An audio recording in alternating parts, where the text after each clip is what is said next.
didn't turn this off. Good. So do you guys want to hear more or what? I mean...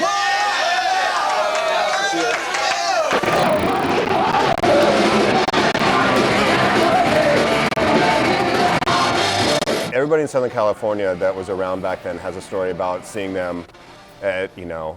I saw the Descendents play at Penny Camp Elementary School. It was, well,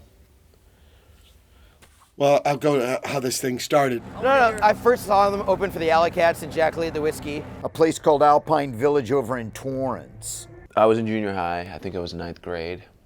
And we were kids. I don't know how many fucking tickets they sold to this thing, but it was a riot, dude. It was a mob. And the drummer had a broken collarbone. Again, we're sitting right up front, right when the first song starts. We both were just split apart and thrown to the edges.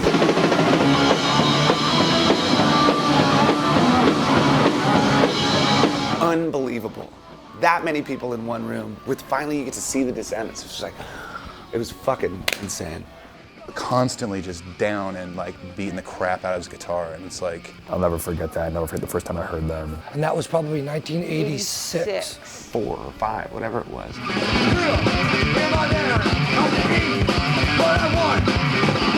Bill pushed a little more. You know, he would cover all the bases. He would do whatever it takes. He would drive the van, you know, answering fan mail. the fastest right hand, you know, next to Market Ramone. Yeah. I don't. What's the question?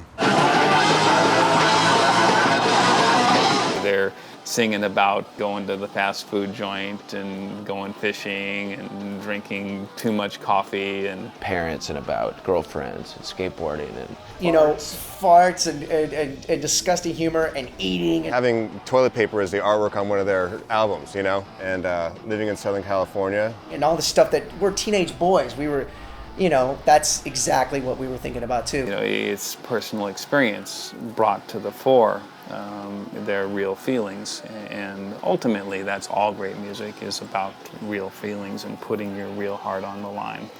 However that comes, whether it's D. Boone singing Courage or Milo singing about Der Wiener Schnitzel. We're both old enough to remember when it was called Der Wiener Schnitzel, actually.